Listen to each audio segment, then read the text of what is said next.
अस्सलाम वालेकुम क्लास, कैसे हैं आप लोग सब। उम्मीद करते हैं कि सब खैरियत से होंगे। क्लास आज का लेक्चर नंबर 3 है और इसमें हम स्टेटमेंट ऑफ कैश फ्लो को थोड़ा सा स्टडी करने की कोशिश करेंगे। स्टेटमेंट ऑफ कैश फ्लो जो है बेसिकली बेटा ये मूवमेंट ऑफ कैश को शो करती है, जो एक्चुअल कैश आपके बिजनेस में आ रहा है, जो एक्चुअल कैश आपके बिजनेस में से जा रहा है। तो basically purpose of statement of cash flows क्या है, इसको हम पहले देख लेते हैं। Provide information about the cash receipts and cash payments of a business entity during the accounting period. Help investor with the question about the company's ability to generate positive cash flows, ability to meet its obligation and to pay dividends, need for external financing, investing and financing transaction for the period. तो ये basically statement of cash flow जो है ये positive cash flows को generate करने के लिए और ऑब्लिगेशंस को पूरा करने के लिए और डिविडेंड पे करने के लिए, एक्सटर्नल फाइनेंसिंग के लिए, इन्वेस्टिंग और financing transaction for a particular period के लिए बनाई जाती है। ओके अब यहाँ स्टेटमेंट ऑफ कैश फ्लो का एक आपको सैंपल दिया होगा कि इसमें 3 एक्टिविटीज़ होती हैं। जिस तरह cash flow from the operating activity, इसमें आपने इंडिविजुअल इनफ्लोज और आउटफ्लोज देखने होंगे। फिर इसका net cash provided use by the operating activities बताना होगा प्लस माइनस करके। इसी तरह cash flows from the investing activities में भी आपको इंडिविजुअल इनफ्लोज आउटफ्लोज बताने पड़ेंगे और फिर आपको इसका इंक्रीज और डिक्रीज प्लस माइनस करके बताना पड़ेगा आंसर। देन थर्ड एक्टिविटी है हमारे पास cash flows from the financing activities. इसमें भी आपने इंडिविजुअल इनफ्लोज एंड आउटफ्लोज बताने होंगे और इसका इंक्रीज डिक्रीज बताना है। फिर नेट इंक्रीज और डिक्रीज बताना होगा इन तीनों एक्टिविटीज़ का। ठीक है, इन तीनों के आंसर्स को आपने प्लस करना है या माइनस करना है ये आपने बताना होगा। और उसके बाद फिर आप इसी नेट इंक्रीज और डिक्रीज के अंदर cash and cash equivalent balance at the beginning of the period जो कि आपको बैलेंस शीट से मिलेगा वो ऐड कर देंगे। जब आप ऐड करेंगे तो आपके पास cash and cash equivalent balance at the end of the period आपके पास आ जाएगा। और अगर ये आंसर आपका बैलेंस शीट के cash and cash equivalent balance के at the end of the year के साथ मैच कर रहा है तो इसका मतलब है कि आपने स्टेटमेंट ऑफ कैश फ्लो बिल्कुल एक्यूरेट बनाई है। क्लासिफिकेशन ऑफ कैश फ्लोज पहले जिस तरह भी डिस्कस मैंने आपके साथ किया कि statement of cash flow must include the following 3 section: operating, investing and financing. Okay अब वन बाय वन हम इनको थोड़ा सा स्टडी कर लेते हैं। ऑपरेटिंग अगर एक्टिविटीज़ हैं तो इसमें कौन कौन सी चीज़ें आएंगी? Inflows from the sale to customer, interest and dividend. ठीक है, और अगर आउटफ्लो है तो फिर सप्लायर और merchandise and services, employees, lender for interest, government for the taxes. ठीक है, ये सारी चीज़ें आपकी cash flow from the operating activities को आएंगी। तो डेफिनेटली इनफ्लोज जितने होंगे उनको आपको ऐड करना पड़ेगा और जितने आउटफ्लोज होंगे वो बेसिकली यूज ऑफ फंड है तो उसको आपको माइनस करना पड़ेगा। इसी तरह इन्वेस्टिंग एक्टिविटीज़ हैं तो इन्वेस्टिंग एक्टिविटीज़ में selling investment and plant assets, collecting of principal and on loans, ये सारे आपको ऐड करने पड़ेंगे। आउटफ्लोज जो होंगे वो होंगे payments to acquire investment and plant assets, purchase debt और इक्विटी इन्वेस्टमेंट, मेक लोन्स, ये सारी चीज़ें आपको माइनस करनी पड़ेंगी। थर्ड एक्टिविटी है हमारे पास फाइनेंसिंग एक्टिविटी। फाइनेंसिंग एक्टिविटीज़ में इनफ्लोज जो होगा short term and long term borrowing होगा। Owner for example from issuing stock, ये तमाम आपको ऐड करना पड़ेगा, प्लस करना पड़ेगा। और आउटफ्लोज जो होंगे वो रिपेमेंट ऑफ बोरोड फंड है, owner for the dividend, purchase treasury stock, ये सारी चीज़ें आपको माइनस करनी होंगी। अच्छा अब क्लास आपको थोड़ा सा आइडिया होना चाहिए कि कैश एंड कैश इक्विवेलेंट्स क्या होते हैं। तो कैश तो बेसिकली करेंसी है और जो चेक है वो भी आपका इक्विवेलेंट टू कैश ही है। ठीक है, तो कैश इक्विवेलेंट्स आपके पास जो होंगे वो इस तरह के इंस्ट्रूमेंट्स होंगे जिनका स्टेटस जो है वो कैश की तरह ही होगा, जिस तरह आपके पास प्राइस लोन्स होते हैं या जिस तरह आपके पास चेक्स होते हैं।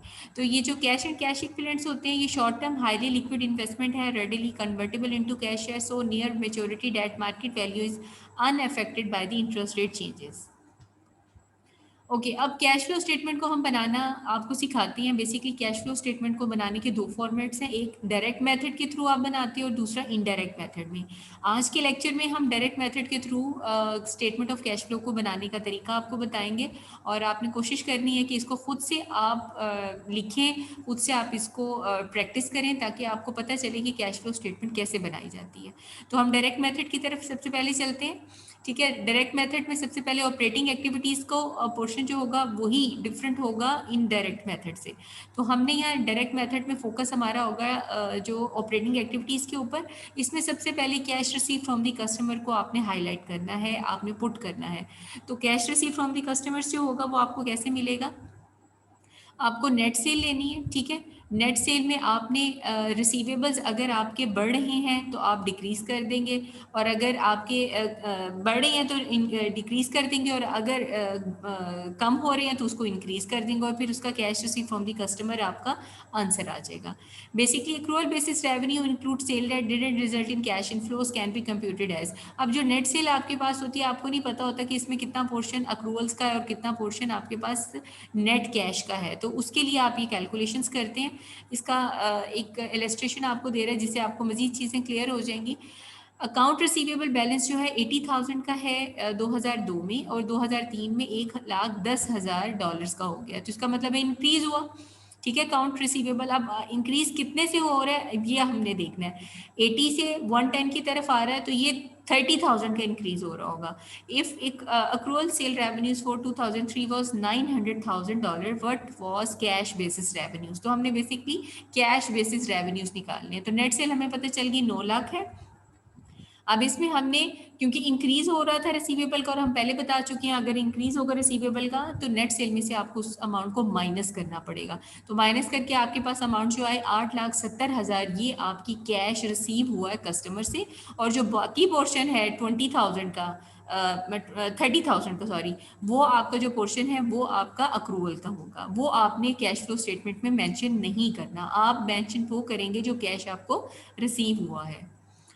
Now that we understand the process, let's look at some simplified formulas for computing direct method cash flows.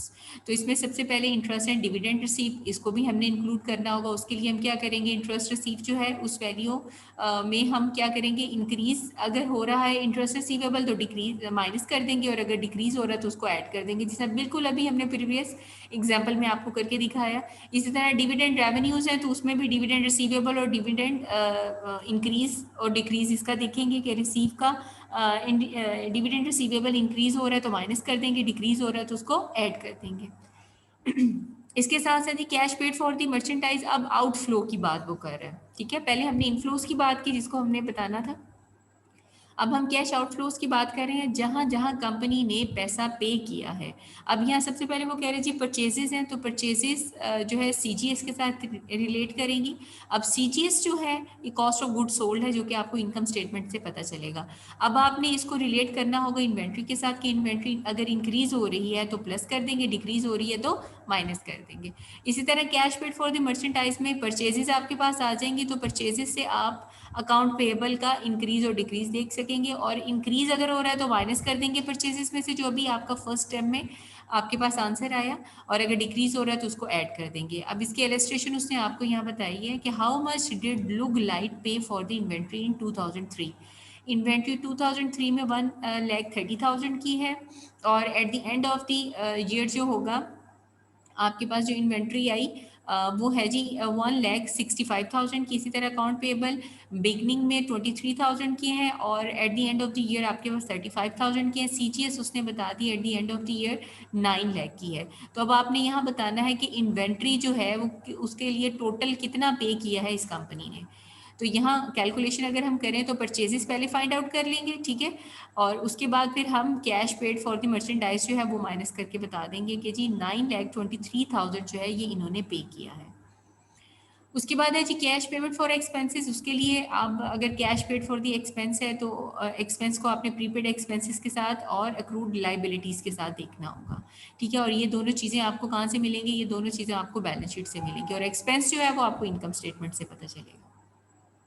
अब हम डायरेक्ट मेथड की तरफ चलते हैं। तो ये एक कंपनी की आपको उसने बैलेंस शीट दिखाई है जिसमें एसेट्स उसने आपको बताए हैं 2 सालों की। इसी तरह लाइबिलिटी और ऑनर इक्विटी का पोर्शन भी उसने आपको शो करा दिया। इसी तरह आपके पास 1 साल की इसी कंपनी की इनकम स्टेटमेंट है जो कि आपके सामने है, और एडिशनल इन्फॉर्मेशन वो आपको दे रहा है कि इस कंपनी ने ट्रेडिंग सिक्योरिटीज़ परचेज की हुई हैं किसी दूसरी कंपनी की जिसकी कॉस्ट है 25,000। इक्विपमेंट की बुक वैल्यू है 40,000 जो कि सोल्ड हुए हैं 43,000 के, ये इनका गेन है। Equipment with the book value of 30,000 ये डिस्ट्रॉय हो गए थे, कुछ फ्लोट आ गया था। और उसके बाद ग्रेड बी जो कंपनी है इसने किसी टाइनी कॉरपोरेशन कंपनी के अंदर 25% इन्वेस्टमेंट की हुई है इक्विटी मेथड के थ्रू। फिर इसी कंपनी का टैक्स रेट जो इसके ऊपर अप्लाई हो रहा है वो 40% हो रहा है। नोट्स पेएबल जो इस कंपनी के हैं वो 12% रेट से कैरी कर रहे हैं और डे फर्स्ट से ही, और इसका बॉन्ड पेएबल कैरी जो है 9% रेट से है, और इंटरेस्ट जो वो पे कर रहे हैं वो सेमी एनुअली बेसिस पे है, और स्टॉक इन्होंने सोल्ड किया है कोई 50,000 का। इसी तरह इन्होंने डिविडेंड रिसीव भी किया है, जो जिस कंपनी में इन्होंने 25% इन्वेस्टमेंट किया वो 10,000 डिविडेंड इन्होंने रिसीव किया। तो ये एडिशनल इंफॉर्मेशन है फाइनेंशियल स्टेटमेंट से अलावा। अच्छा, अब हमने स्टार्ट करना है बनाना, तो सबसे पहले हम डायरेक्ट मेथड के through statement of financial statement of cash flow को बनाएंगे और cash receive from the customer को सबसे पहले कैलकुलेट करेंगे। तो सेल रेवेन्यू जो है वो हमारे पास इनकम स्टेटमेंट में मेंशन है, उसमें से हमने माइनस कर दिया इंक्रीज इन अकाउंट रिसीवेबल। ये हम बैलेंस शीट जो है उसको साथ साथ टैली कर रहे होंगे कि इंक्रीज हो रहा है अकाउंट रिसीवेबल या डिक्रीज। तो अमाउंट आपके पास आ गई 7,92,000। इसी तरह कैश पेड टू एम्प्लॉइज था, वो हमारे पास 82,000 आ गया। इसी तरह cash paid for the inventory, जिस तरह अभी थोड़ी देर पहले आपको मैंने एक इलेस्ट्रेशन के थ्रू समझाया, उससे आपके पास जो वैल्यू आई वो 5,33,000 आ गई। कैश पेड फॉर इंटरेस्ट जो था वो आपने कैलकुलेट किया और वो आया 32,650। इसी तरह cash paid for the taxes जो है वो 30,980। आप इसी तरह कैलकुलेशंस करेंगे, साथ साथ इनकम स्टेटमेंट, साथ साथ बैलेंस शीट और साथ एडिशनल इन्फॉर्मेशन को साथ रखेंगे और इसको देखेंगे कि किस तरह कंपोनेंट्स की वैल्यूज़ को लिया गया।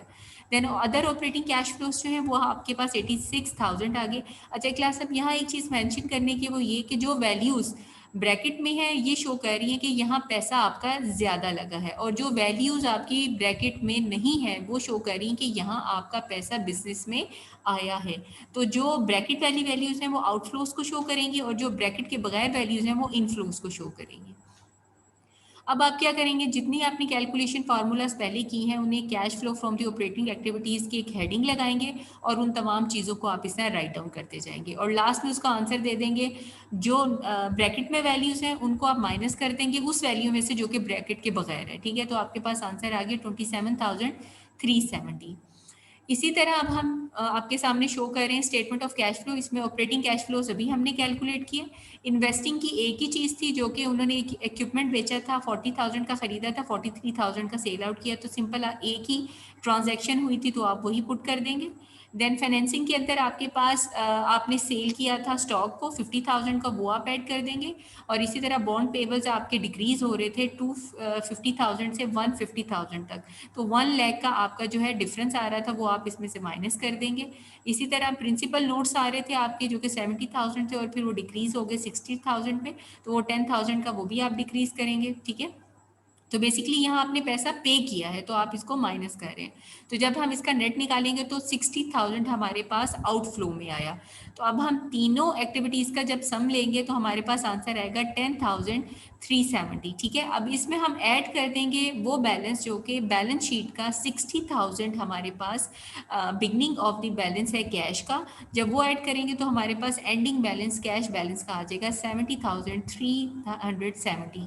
ठीक है, तो ये आपके पास बैलेंस शीट जो स्टेटमेंट ऑफ कैश फ्लो है ये एक्यूरेट बन गई, और इसका ये जो लास्ट का जो एंडिंग कैश बैलेंस है ये बैलेंस शीट के कैश बैलेंस के साथ भी टैली हो गया। यहाँ तक क्लास ये आपका लेक्चर था। इंशाल्लाह ताला नेक्स्ट लेक्चर में आपको इनडायरेक्ट मेथड के through statement of cash flow को बनाना सिखाएंगे और बताएंगे कि दोनों में से कौन सा मेथड ज़्यादा वैलिड है। ठीक है, तब तक अपना ख्याल रखिएगा। अल्लाह हाफिज़ क्लास।